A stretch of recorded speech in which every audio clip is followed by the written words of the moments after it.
दोस्तों, YouTube channel पर मेरे यूट्यूब चैनल पर आप सभी का स्वागत है। आज मैं आपके सामने इसलिए आया हूँ कि एक मेरे चैनल पर एक वीडियो मैंने अपलोड की थी और उसमें एक महिला वारंटी को हमने किस तरह से जो है उसको उसके मकान से अरेस्ट किया था कोर्ट के आदेश के पालन में।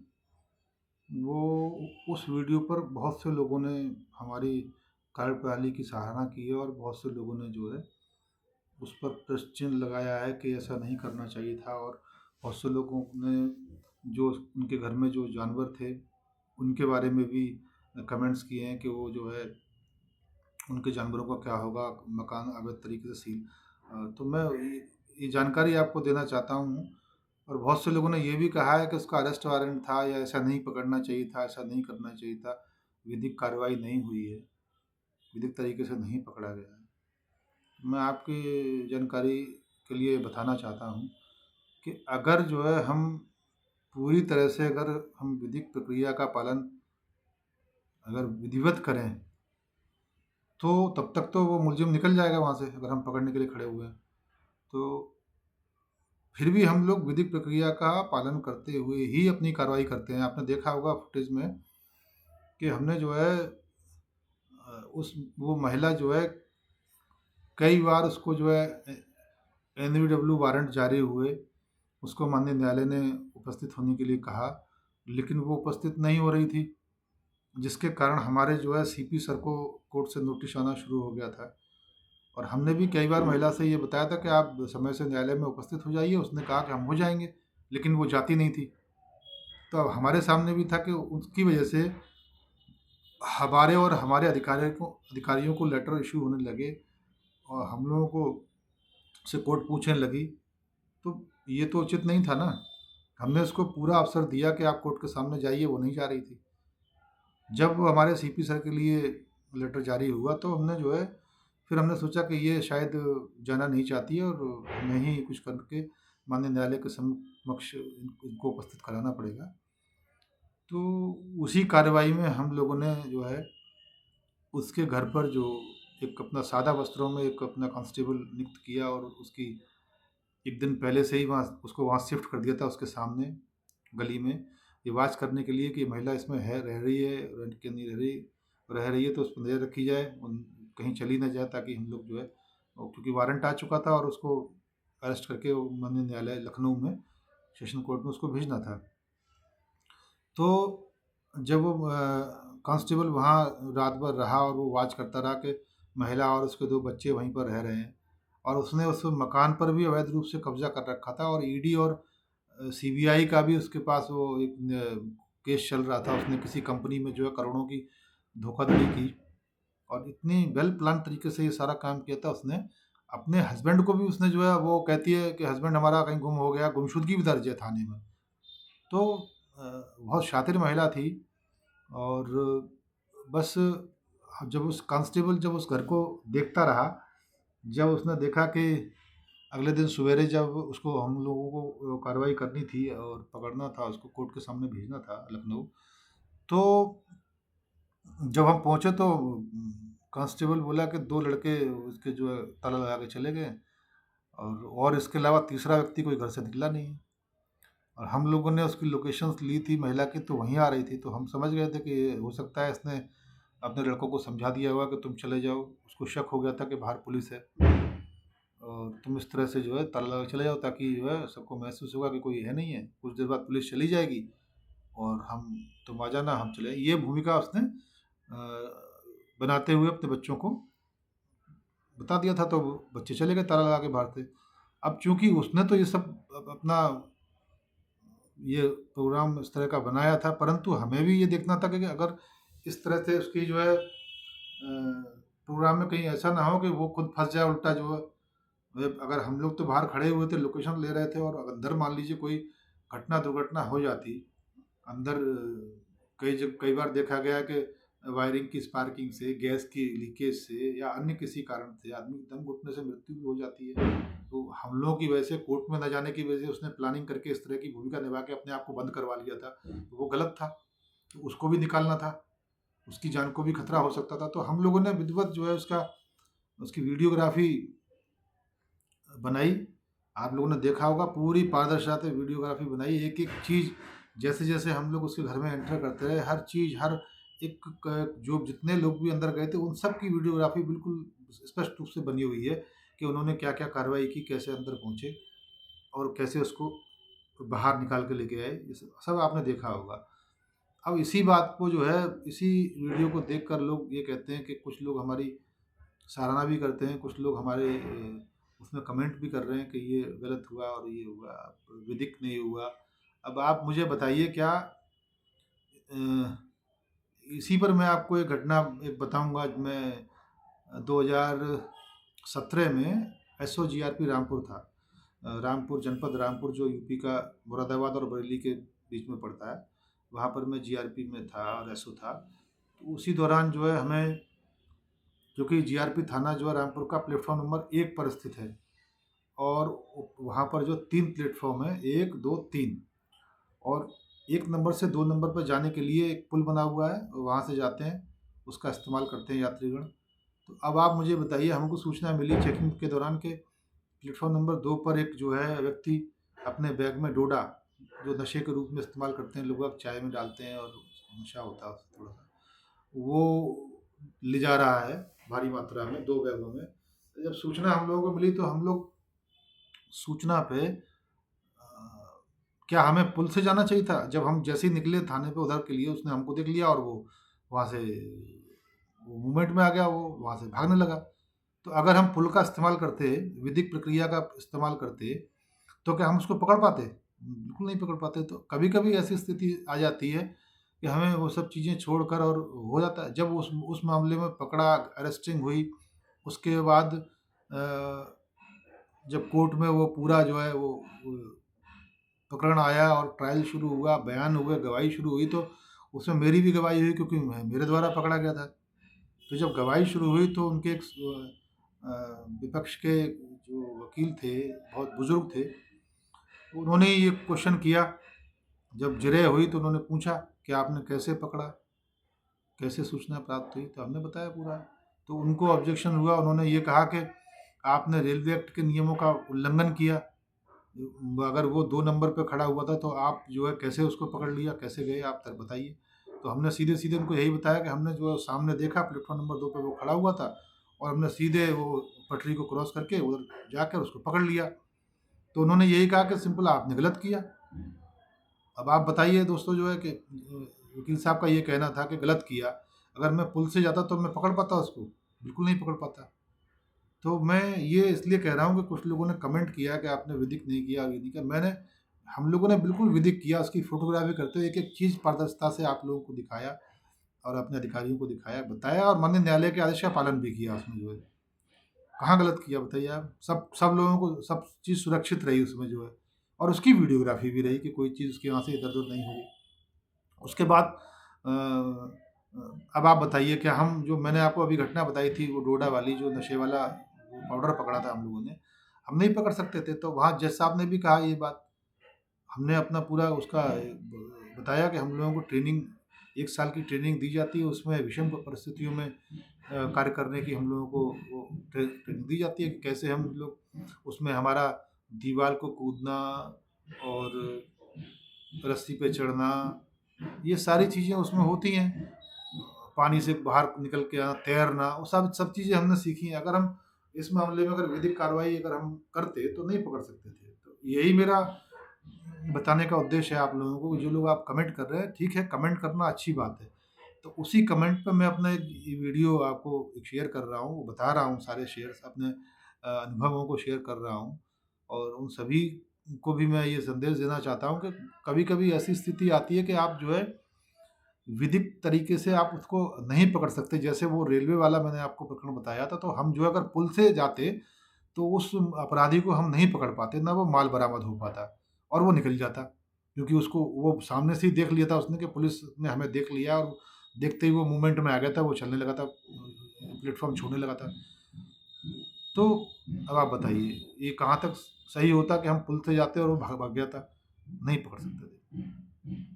तो अब दूसरी बात बहुत से लोगों ने इसमें ये प्रश्न किया है कि भाई जानवरों को आपने बंद कर दिया और सील कर दिया। आपने पूरा वीडियो ठीक से नहीं देखा है। इसका सेकंड पार्ट भी हमने जो है अपने यूट्यूब चैनल पर अपलोड किया था, डाला था, ताकि आप लोगों को ये महसूस हो जाए कि शाम को ये पहले तो हमने एक कांस्टेबल वहाँ इस चीज़ के लिए लगा रखा था कि ये जानवर अंदर हैं, अंदर से पूरा खुला हुआ था, उसका बंद नहीं कराया था हमने। केवल मेन गेट पे ताला लगाकर सील भी इसलिए कराया था कि अगर मान लीजिए कोई इसमें मकान मालिक जा सकता था, क्योंकि वो मकान अवैध तरीके से कब्जा किए थे, तो मकान मालिक भी इस चीज़ का फ़ायदा उठा सकता था कि घर में कोई नहीं है, मैं कब्जा कर लूँ। तो इसीलिए हमने जो है ऐसा डिस्प्यूट पैदा ना हो, इसीलिए हमने वहाँ पर अपने एक कांस्टेबल को सादा में नियुक्त कर दिया था और पूरी हिदायत दे दी थी कि जब तक इसके बच्चे को हम चाबी नहीं दे देते, तब तक आप यहाँ पर रहेंगे और जो अंदर जानवर हैं उन उसकी भी जो है खुराक पानी का इंतज़ाम आप करते रहेंगे। और समय-समय पे हम भी आए, वहाँ पर देखा हमने। शाम को इनके बच्चे आ गए थाने पर। जब बच्चे आ गए तो हमने बच्चों को बाकायदा हमने उसकी भी वीडियो बनाई थी, चाबी देते हुए, सील खोलते हुए, अंदर जाते हुए, सारा सामान सुरक्षित है ये पूरा इंश्योर किया था, बच्चों को भी दिखा दिया था। और जो आस-पास के लोग थे जिनकी सामने वो सील किया था, वो भी सब आ गए थे, उनके सामने सारा काम, उसकी पूरी वीडियोग्राफी हमने जो है की करके, और हमने भी उसको भी अपलोड किया आपको, ताकि ये आपके मन में कोई शंका ना रहे कि घर में कब तक सील लगा रहा। कभी से उसी दिन शाम को जो है वो सब चीज़ें चाबी दे के हमने उनको सुपुर्द कर दिया था और इंश्योर करा लिया था कि भाई ठीक सारी अपनी चीज़ें देख लीजिए, अपने जानवर देख लीजिए, सब सुरक्षित हैं। तो अब आप बताइए दोस्तों, क्या कभी कोई ऐसी घटना दुर्घटना हो जाए, कोई बात हो जाए, या आपके साथ कोई ऐसी घटना हो रही हो और पुलिस निकल रही हो, तो क्या वो ये कह देगी, मान लीजिए मैं ही कहीं जा रहा हूँ और किसी दूसरे थाना क्षेत्र से गुजर रहा हूँ, तो क्या मैं ये कहूँगा कि नहीं उस थाने को बताइए आप, जब मैं वर्दी पहन के खड़ा हुआ हूँ और घटना मेरे सामने हो रही है, तो मैं नहीं उसमें मुझे नहीं पढ़ना चाहिए क्या दोस्तों? बताइए आप। फिर भी आप यही कहेंगे कि विधिक करना चाहिए था, तो विधिक फिर करूँगा तो मैं मेरे सामने ये चीज़ें होती रहेंगी, तो मेरे फिर वर्दी पहनने का कोई औचित्य नहीं बनता। इसी तरह से एक घटना और मैं बताऊँगा आपको। मुझे करना चाहिए था या नहीं करना चाहिए था, ये आप ही तय करेंगे। आप ही वीडियो के बाद कमेंट करेंगे। अच्छा है, कमेंट करेंगे, मुझे कुछ आपसे जानने को मिलेगा। मैं अपने माध्यम से कुछ आपको बता रहा हूँ, एक घटना और बता रहा हूँ मैं आपको। ये वर्ष 2023 की ये घटना है।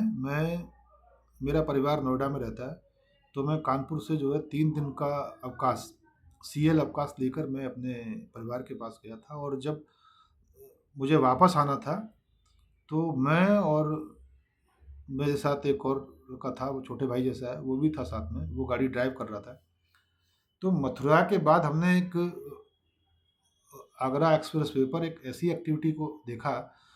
हमने देखा कि एक ट्रक का पीछा कर रहे थे आरटीओ ऑफिसर और उनकी टीम, और छोटी गाड़ी से, 4 पहिए गाड़ी से। तो बार-बार जो है वो ट्रक वाला उनको जो है साइड से जो है इधर कर दे रहा है, उधर कर दे रहा था। एक बार इतनी ऐसी स्थिति आई कि वो जो है रोड के साइड में गाड़ी पलटते-पलटते बची। तो उनको लगा कि अब इसको जो है हम लोग नहीं पकड़ पाएँगे, और अगर आगे आगे जाएँगे तो हो सकता है कि ऐसी स्थिति आ जाए कि गाड़ी पलट जाए और कुछ हादसा हो जाए। तो उन्होंने वो अपनी गाड़ी वहीं रोक ली, और वो अ, मथुरा के बाद से सारे टोलों को तोड़ता हुआ निकल रहा था। किसी भी टोल पे वो रुका नहीं ट्रक जो है। ये पूरी गतिविधि हम जो है पीछे से देख रहे थे। चूँकि हम जो है हमें वापस कानपुर पहुँचना था, तो हमने उससे लड़के से जो गाड़ी ड्राइव कर रहा था, हमने कहा यार अगर ये जो है ट्रक वाला अगर कानपुर की तरफ जाता है, तो हम बीच में इसको कहीं किसी थाना क्षेत्र में या किसी जनपद, रास्ते में कई जनपद पड़ते हैं, उनके वरिष्ठ पुलिस अधीक्षक महोदय से बात करके और इसको हम रुकवाएंगे। लेकिन वो सीधे, क्योंकि वो राजस्थान का ट्रक था, तो आगरा का बॉर्डर पड़ता है आगरा राजस्थान का, तो वो सीधे आगरा की तरफ चला गया।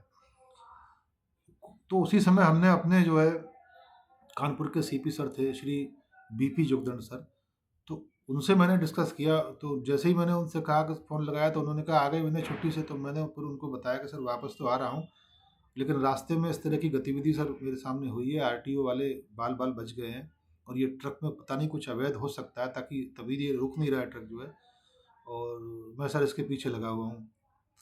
तो फिर उन्होंने कहा कि क्या करना चाहिए बताओ? तो मैंने उनसे कहा कि मैं आगरा के सीपी सर को कई बार कॉल कर चुका हूँ, वो उनका कॉल नहीं उठ रहा है।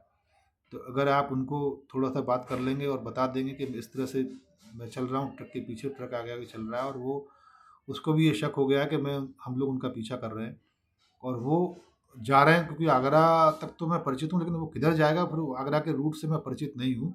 मैं उनको अपनी लोकेशन से भेज सकता हूँ या संबंधित वहाँ पे जो भी थाना पड़ता है वो थाना प्रभारी या सीओ सर जो है वो वहाँ के जो क्षेत्राधिकारी साहब जो हैं, अगर उनसे मेरा संपर्क स्थापित हो जाता है तो मैं उनके टच में रह के इसको पकड़वा सकता हूँ, पकड़वा के ही आऊँगा सर।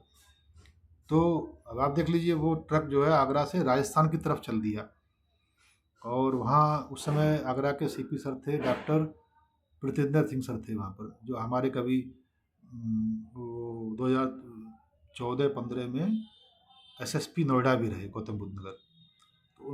तो जब सीपी सर ने, हमारे सीपी सर ने फ़ोन किया तो उनका फिर रिप्लाई मेरे पास फ़ोन आया, हाँ बताइए कहाँ पर वो ट्रक चल रहा है, क्या चल रहा है। तो मैंने सर से कहा, मैं सर मैं उनके पीछे पीछे चल रहा हूँ, मैं आपको लोकेशन शेयर कर देता हूँ और आप संबंधित जगह के किसी भी इंचार्ज को बता दीजिए, ताकि और या मुझे वो संपर्क कर लें, क्योंकि मैं गाड़ी में हूँ। तो मैं उसको उनको पूरा वाक़यात बताया कि क्या-क्या था, क्या-क्या घटना हुई रास्ते में, ये सारे टोल्स तोड़ के आया, आरटीओ की गाड़ी को उसने पलट दिया होता, वो सब बताया। तो उन्होंने आश्वासन दिया कि ठीक है, आप अपना लोकेशन बताइए और चलते रहिए, पीछे-पीछे हमको बताते रहिए। हम संबंधित को अभी सूचित कर देते हैं, वो आपका सहयोग करेंगे और गाड़ी को रुकवाएँगे। तो उन्होंने संबंधित एसएचओ को फ़ोन किया, वहाँ से कई लोगों का मेरे नंबर पे फ़ोन आया कि हम लोग तैयार हैं, आप लोकेशन बताइए कहाँ गाड़ी आ रही है, कहाँ पर आप हैं। तो मैं उनको लोकेशन शेयर करता रहा। तो वो जैसे ही आगरा और राजस्थान के बॉर्डर पर ट्रक पहुँचने वाला था, तो उन्होंने एक चौराहा पड़ता है, वो चौराहा पूरा उन्होंने जाम कर दिया था, क्योंकि मैंने उनको बता दिया था कि सर एक गाड़ी से काम नहीं चलेगा, ये गाड़ी उड़ा देगा, फिर हादसा हो सकता है। तो उन्होंने पूरा वो चौराहा ही जाम करा दिया। तो जैसे ही उन लोगों ने, ट्रक ड्राइवर ने और उसमें एक और मेंबर था, उसने देखा कि आगे चौराहा जाम है, तो उन्होंने वो ट्रक वहीं रास्ते में रोक कर और वो खेतों की तरफ भाग गए। तो हमारा भी जो लड़का गाड़ी ड्राइव कर रहा था वो भी उनके पीछे भागा और गाड़ी को साइड में करके हम भी उसके पीछे भागे। तो दोनों को हमने जो है, उसमें 3 लोग थे, एक तो भाग गया, 2 लोगों को हम लोगों ने पकड़ लिया और पकड़ के जो है हमने वहाँ के एसएचओ को दे दिया। तो अब क्या आप बताइए, क्या ये हमें करना चाहिए था क्या? अगर हमारे सामने कोई घटना घट रही है, कोई हो जा रहा है, तो हमारा तो दायित्व बनता है कि हम वर्दी पहन के चल रहे हैं, तो कहीं भी हो, इतना काम तो कर ही सकते हैं। संबंधित पुलिस की मदद तो कर ही सकते हैं ना वहाँ की। करना भी चाहिए, इसीलिए मैंने अपने कानपुर के सीपी सर को ये पूरी घटना के बारे में बताया और इसीलिए बताया कि उनकी नॉलेज में रहे कि ये घटना हुई और हम ऐसे-ऐसे कार्य में लगे हुए हैं। तो उन्होंने भी बहुत सहयोग किया और सीपी सर से वहाँ आगरा के उनको बात करके और हमने वो ट्रक को पकड़वाया।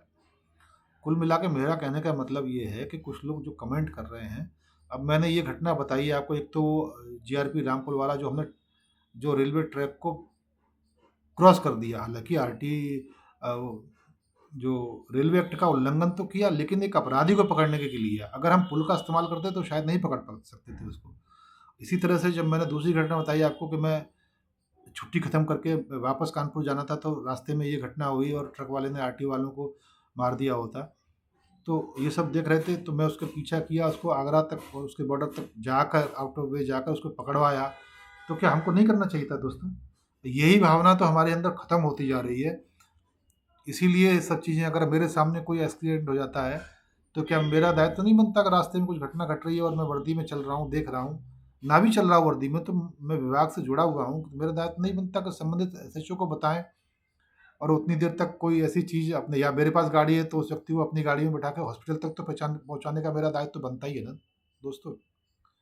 तो मैं समय-समय पर ये जब चीज़ें होती हैं तो मैं ये करता रहता हूँ। मुझे इस चीज़ का बिल्कुल परवाह नहीं है कि क्या होगा, क्या नहीं होगा। सबसे पहले वो मौके पर जो हो रहा है उसको देखना बहुत ज़रूरी है। वो बात की बात है कि गलत हो रहा है, सही हो रहा है। मैं विधिक उससे मुझे वो करना चाहिए, नहीं करना चाहिए, वो बात की बात है। लेकिन मैं करता हूँ, कभी किसी को मुसीबत में देखता हूँ तो मैं अपने आप करता हूँ। और ये भी बता दूँ आपको कि अधिकारीगण भी मेरा सहयोग करते हैं, वो भी इस चीज़ को जानते हैं और पूरा सहयोग करते हैं। अब बताइए आप, घटना कितनी कितनी घटनाएँ मैंने आपको बताई हैं जो मैंने इस तरह से की हैं और अपराधियों को पकड़ने के लिए की हैं। तो दोस्तों, आप कमेंट करिए, मैं कमेंट आपका आपके कमेंट का फिर उत्तर भी दूँगा और बताऊँगा भी कि क्यों मैंने ऐसा किया, क्यों नहीं किया।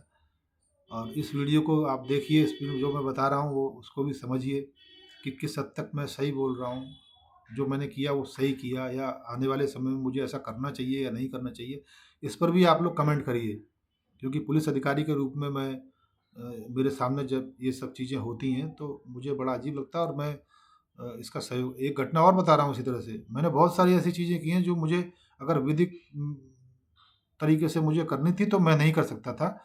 ऐसे ही मैं आपको बता रहा हूँ एक घटना। मैं जब कोंच में एसो नदी गाँव था, जालौन में, जनपद जालौन में, तो वहाँ भी जब कोंच में जब मीटिंग से मैं वापस लौट रहा था तो कोंच की सीमा पर ही, कोंच एक थाना क्षेत्र है, कस्बा है जालौन में, उरई जालौन आपने सुना होगा।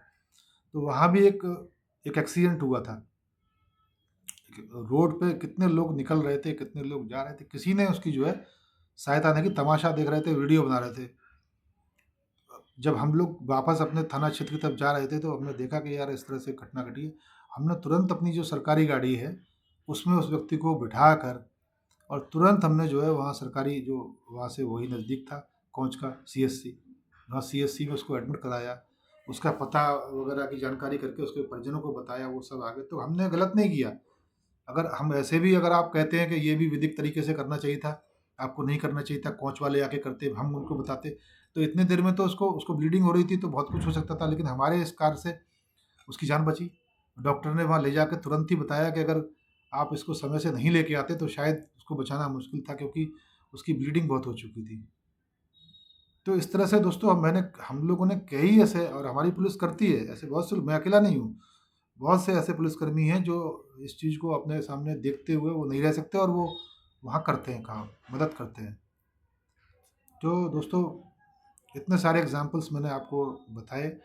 बताइएगा, मुझे कमेंट करिएगा।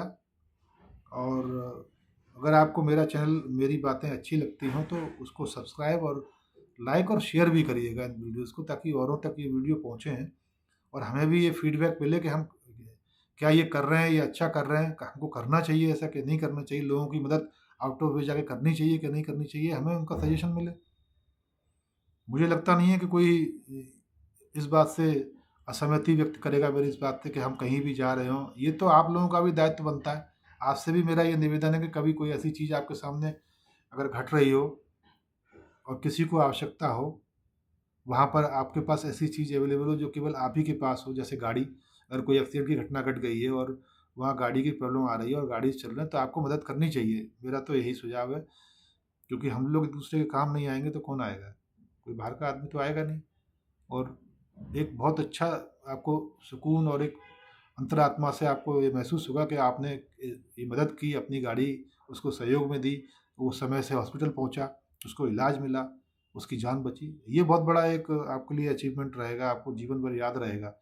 ऐसे क्षण आपको भी, भगवान से प्रार्थना करूंगा कि आप लोग इस तरह का सबको सहयोग करें और आपको भी ये महसूस हो कि हमने भी कभी ऐसा काम किया था, और आप भी जो है इसको तमाम लोगों में डिस्कस कर सकें, बता सकें, ताकि और लोग उसी आपकी इस कार्य से उनको भी प्रेरणा मिले और वो भी इस तरह से करें। धीरे धीरे समाज में ये सब चीज़ें अगर हो जाती हैं तो एक बहुत बड़ी चीज़ है कि हम एक दूसरे के काम आते हैं। विधिक प्रक्रिया तो छोड़िए आप, ये देखा है मैंने कि लोग बाग, कुछ लोग परेशान भी होते हैं, इसीलिए ये चीज़ें नहीं करते हैं, किसी की मदद नहीं करते हैं कि पता नहीं हम अगर मदद करेंगे तो हम ही इसमें इन्वॉल्व हो जाएंगे, हमें गवाही देनी पड़ेगी, कोर्ट में जाना पड़ेगा। ऐसा कुछ नहीं है। अगर जाना भी पड़ता है तो कोई बड़ी बात नहीं है, कोई बड़ी बात नहीं है। आप कम से कम उसकी जान तो बचाएंगे ना। अगर इस चीज़ को आप सोचेंगे कोर्ट जाना पड़ेगा, मैं क्यों उसको उठा के ले जाऊँ, क्यों नहीं, तो वो आदमी वहाँ ख़त्म हो जाएगा। तो आपको नहीं महसूस होगा इस चीज़ को कि यार मैं थोड़ा सा मदद कर देता तो ये आदमी आज, इसकी लाइफ होती, इसके साथ कितने लोग जुड़े हुए हैं, बच्चे, माँ बाप और परिवारजन, ये कितनी खुशी महसूस करते हैं जब ऐसा होता है और उससे वो उभर के निकल के आता है ना? दोस्तों, मैं यही कहना चाहूँगा कि आउट ऑफ वे बहुत से काम करने पड़ते हैं और उसके उदाहरण मैंने आपको अपनी वीडियो में मैंने बताए।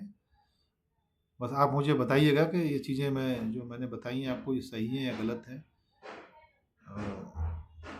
फिर डिस्कस करेंगे हम लोग इस चीज़ पर, और इसी तरह से डिस्कशन हम लोगों का चलता रहेगा हमारे चैनल पर। और मैं उम्मीद करूँगा कि आप लोग जो है मेरी इन चीज़ों को सुने, बातों को सुने और अपना मत रखें इसमें जो है। और ज़्यादा से ज़्यादा लोग मेरे चैनल को सब्सक्राइब भी करें, शेयर, लाइक करें। धन्यवाद दोस्तों।